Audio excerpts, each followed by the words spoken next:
The British Cemetery of Surat was established during the 17th century, when East India Company was established in Indian city of Surat. It contains graves of former governors of Bombay Presidency, and a number of other officials of East India Company.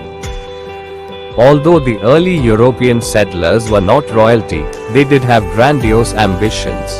Perhaps they were inspired by the Mughals, in this case an unusual way. Obelisks, cupolas, pillars, many of them clearly inspired by Mughal architecture.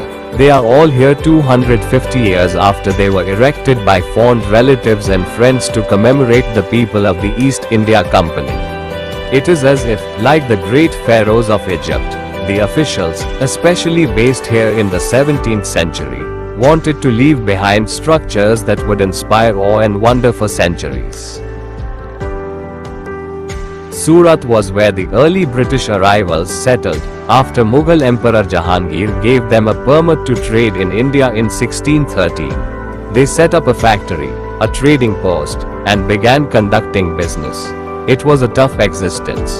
The British had to contend with hostile Portuguese, other Mughals, especially the young Crown Prince Shah Jahan, Jesuits, and other local traders.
Many of the officers of the East India Company who came to India to trade became fabulously rich.